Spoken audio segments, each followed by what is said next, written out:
Good day, I'm Shane Masters, and welcome to News Rewind, JNN's look at the top stories of the week that was. The integrity of the Armitage Dam is more important than increasing the storage through desilting. That's a word from NWC President Mark Barnett. More in this report from Nora Hilal. The NWC president notes that the integrity of the dam, which was built in the 1930s, is now of paramount importance. He says that the decision is based on the recommendation of a study.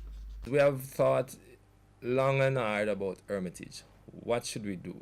Would it be a worthwhile investment based on the cries that everybody's saying desilt, desilt? But we did some analysis, some studies, and the impact of desilting based on the study, the last study that we have finalizing now, is just about 28% of the Armitage capacity silted. Now, there are two schools of thought, and the recommendation from that report is that that should not be the priority. The priority now is to ensure that the dam, because of the age of the construction, meaning how long ago it was constructed, the important thing is to ensure the safety of the dam. So you bring that up to modern safety code first, and then you can consider the other issues, because siltation only speaks to the efficiency of the dam, but not the operability of it. Right? Is how much water it hold versus how much you distribute.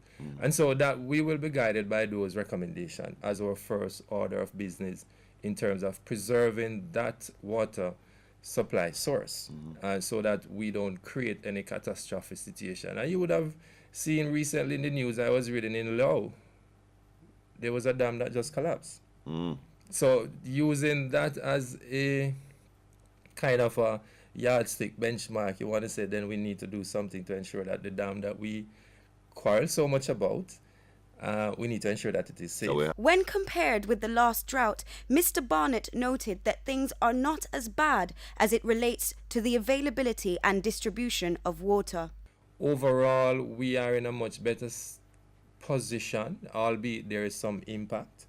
If you look at the main commercial district, and I speak in Kingston, St. Andrew, Spanish Town, etc., you wouldn't hear much complaining in Spanish Town because of the investment that we would have done in that section of St. Catherine.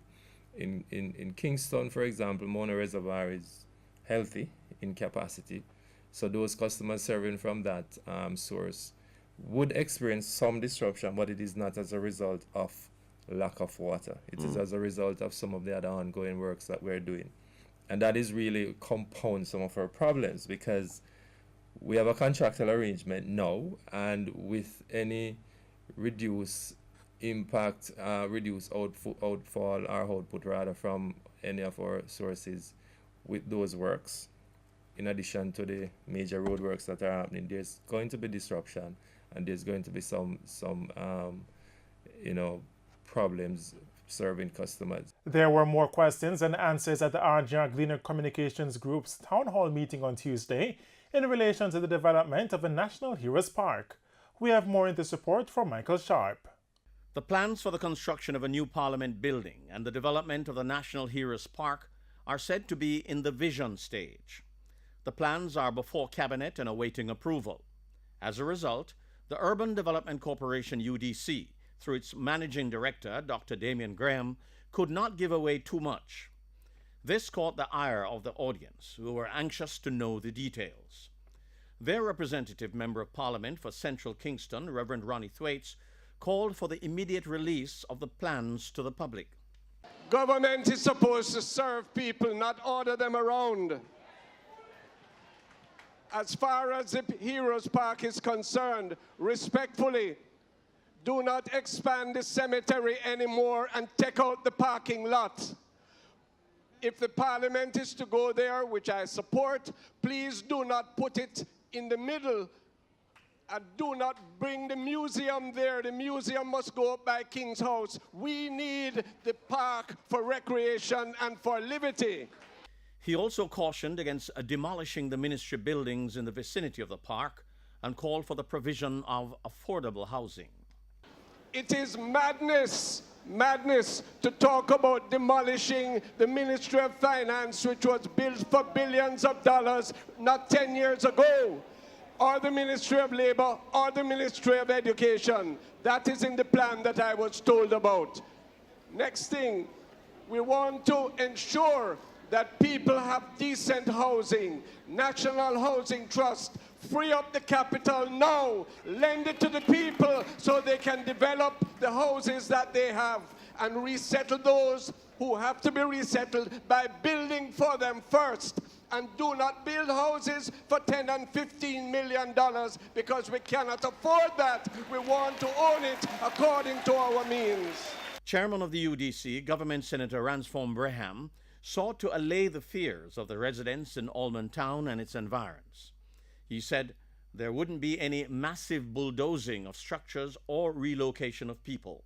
The government to ensure that the people and the country benefit. There will not be any wholesale bulldozing of Jamaicans out of their community. However, then in order for us to improve, there will have to be some changes.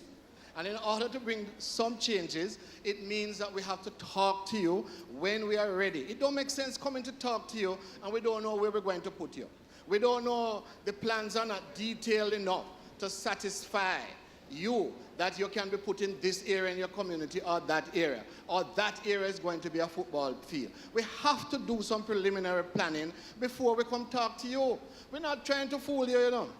When we come to you, we will have something to tell you, and if you don't want to go over there, you can tell us at that time. But at the end of the day, when the project is done, I assure you, you and your children and all Jamaica will be proud. It's now over to the government to start the dialogue. Some users of public health facilities across Jamaica will be paying more as of August 1. Although the government has a no-user fee policy for its health facilities, some persons are required to pay. These include non-residents, private patients, and patients with health insurance. Come August 1, these persons will be required to pay $3,000 for general medical visits, up from $1,500. Meanwhile, visits to specialty clinics will move from $3,500 to $7,500. Morgue services move from $1,000 per day to $2,000, and ICU from $5,000 to $10,600 per day. There is also an increase in the fee for food handlers' permits, which moves from $500 to $1,000. The Jamaica Manufacturers and Exporters Association, JMEA, is demanding an explanation from the authorities regarding the continued slide in the value of the local currency. Concerns are being raised about the depreciation of the Jamaican dollar alongside the U.S. currency for weeks. The Bank of Jamaica and the government insisted things would normalize, but on Monday the dollar lost more value. It traded at $133.39 against the U.S. currency. President of the JMEA, Metri Siaga, says the association is concerned as it expected things would have improved by now. I would have thought that the dollar, especially because inflation rates came out and they were on par with that of the United States, which is what we have been told is the indicator that we should look for, which is a difference between the inflation rate of the U.S. and our inflation rate. Mr. Siaga disclosed that meetings were held on the matter on Monday and data analysis is now taking place. We are gathering information from our membership. We are analyzing it, but it certainly has an effect on us at this point, and we need to know why the dollar is moving at the pace it's moving at. So I have a call into the governor of the Bank of Jamaica, and we're analyzing the data. As soon as we hear from him and have more details, more analysis, we will be issuing a statement. Minister without portfolio in the Ministry of Finance, Favour Williams, is warning Jamaicans to brace for continued fluctuation of the local currency against the US dollar. More in this report from Cecily Hamilton.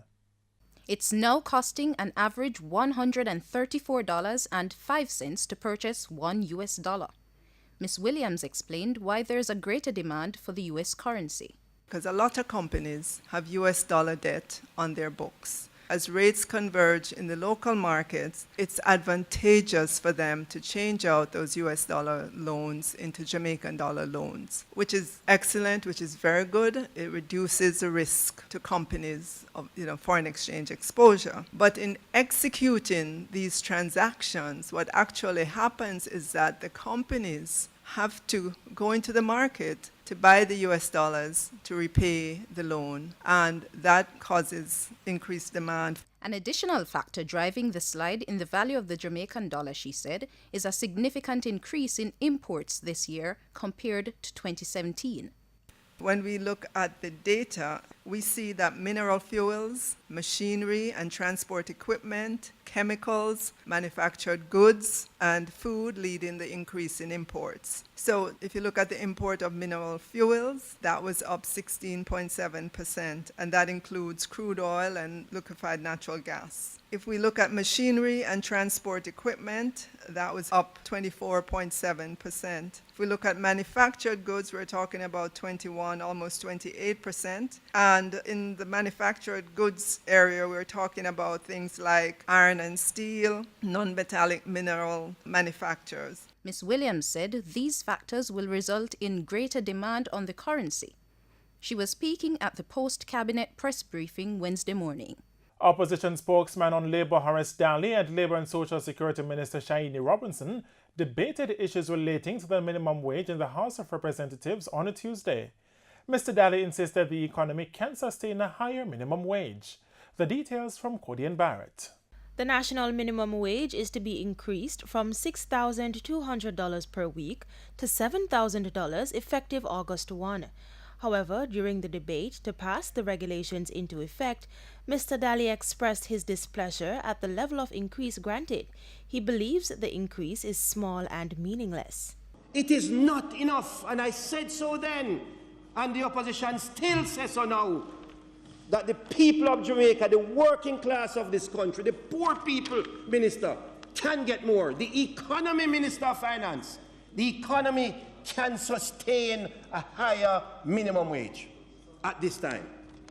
And I'm saying you must move it to 10,000 immediately.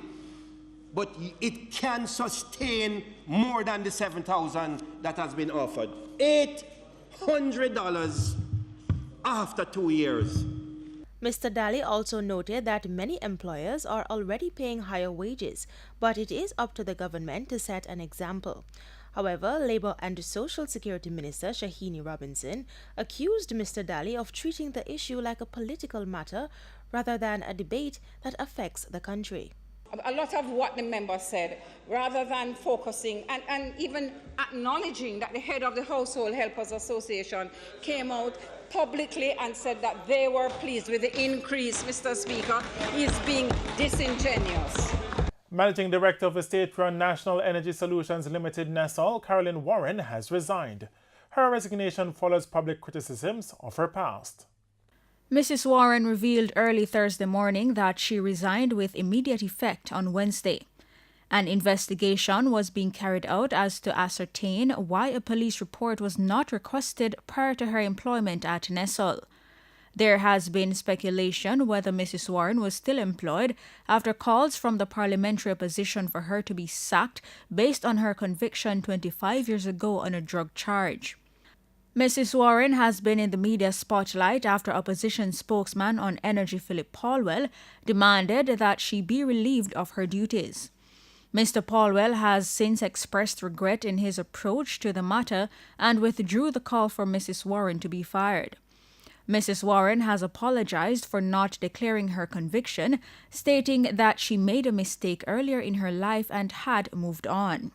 The issue has sparked discussions about the difficulties faced by convicted people reintegrating into society.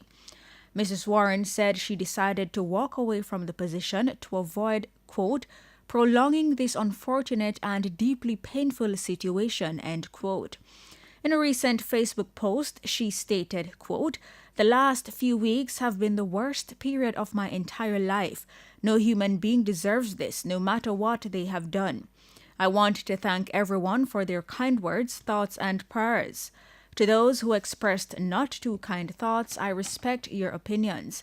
I now move on to rebuild again, end quote. And the 70-year-old University of the West Indies has solidified its position as a top-ranking university in the Caribbean, but they are celebrating the rankings by the world-renowned Times Higher Education when compared with universities in the hemisphere. Michael Sharp reports. Of the 129 universities which are ranked in Latin America and the Caribbean, UWI is fourth with the best global agenda. The Vice-Chancellor, Professor Sir Hilary Beckles, is pleased. This is a tremendous achievement, and if you go online and read the narrative of the director of the Times Higher Education Ranking, she argued that we have ranked number 4 because we have done in the last few years what it has taken other universities to achieve in decades. And this is very telling, that we have achieved in recent years on the global landscape what universities in this hemisphere has taken decades to achieve. And in fact, she said, and sometimes 100 years. Of the over 100 universities ranked, the UWI comes out 26th for its research and use of its research in the form of citations. Overall, the university is ranked at number 37 out of 129 institutions reviewed by Times Higher Education. The Vice-Chancellor says in preparing the university for the 21st century, the relationship with the media will have to be different. This entry in the ranking system is quite extraordinary, and I believe that our partners in the media, and as I said, this is now a part of a new normal. You are now a strategic partner. The finest 21st century constructs of a university, a critical element in that construct is the intimacy of relations with the media that we have to share with you. You have to share with us. We have a conversation about the public good. We have a conversation about the public good and the role of the university within that process. So this is one of many of the briefings that we will have going forward. And I wish to say to members of the media that we wish this relationship to be proactive, that you can also request a briefing with us from time to time if there are issues that are concerning you. We take a break. News Rewind will be right back with the top business stories. Welcome back to News Rewind. I'm Shane Masters. Now for the top business stories of the past week. Jamaica Manufacturers and Exporters Association Director Omar Azan says he is a little confused about the position of a central bank and the government as to why there isn't a real push to manage the exchange rate to protect the local currency. He was speaking on Thursday on JNN's Hotline Interface. More in this report from Michael Sharp. His confusion comes against the recent decline of the dollar compared to where it was at the time of the public sector salary negotiations. If you remember, the dollar came down to nearly 124. Right. And maybe it was a way of conning the people and the unions into thinking what they need to do what they need to do to get them to sign. And immediately after, the dollar starts flying again. They have set inflation targets at 4 to 6%. They claim inflation is at 2.8%. Whether it's true or not, I can't really say how accurate it is. But when there's a difference between our inflation, our trading partners' inflation, they need to devalue the currency to that era. But what is the JMEA Director recommending? Why not set the inflation targets lower to prevent the dollar from them having to devalue the currency? And they may say, oh, we are not the ones devaluing. But they lower the surrender value to allow more money to float into the economy for a free floating dollar. Mm-hmm. But they take back nearly 50% of what money they put in, bid higher than the banks and the business people, take the money and put it in the reserves. Now, I understand the reason for reserves, but why have 500 million, nearly 500 million, more than what is needed, where you could help, and it is a duty, fiduciary duty of the governor, to manage the currency for the people of this country and the minister. So why not take some of that money, and when things get a little haywire, there's a little higher demand, and the dollar, put it in the system to allow the people to get the money to pay their bills. Mr. Azan suggests that government should have the fortitude to request that the inflation rate target be reduced to 3.5%. Executive Director of Jamaica's National Integrity Action, Professor Trevor Monroe, says corruption and crime are still a major deterrent to Jamaica's true economic potential. We get more in this report from Kimberly Wright. Speaking during a Kiwanis Club meeting last Thursday, Professor Monroe commented on the issue of crime and its effect on the Jamaican economy. Most of the countries, most of the other citizens are in Brazil and Mexico, some in the United States. If we were to bring this under control, the data tells you that the per capita income of every single Jamaican on average could triple. We have a per capita income of $5,000 US now, that could be 15,000. And it could be much more. Investment, however much is coming to our country, the Global Competitiveness Report each year published, they look at the 16 most problematic factors for doing business in the countries around the world. And uniformly, the top 3 in Jamaica include corruption and crime. Meanwhile, Professor Monroe called out the government for ignoring the Auditor General's report on Petrojam. It outlined many of the issues which were recently uncovered at the state-owned oil refinery. In 2007, December, the Auditor General made a report into Petrojam. And in that report, which is online, it states almost verbatim some of what is being said today. Procurement practices not observed. Salaries being paid beyond that which is approved by the Ministry of Finance. That's 2007. Another report by the Auditor General in 2017. Same conclusions. Nothing done. We can sit and do nothing if we wish, but then we cannot wonder why it is, if we sit and do nothing, that our country continues to drift and underperform in the way that we do. And that's your News Rewind for this week. I'm Shane Masters. Thanks for watching.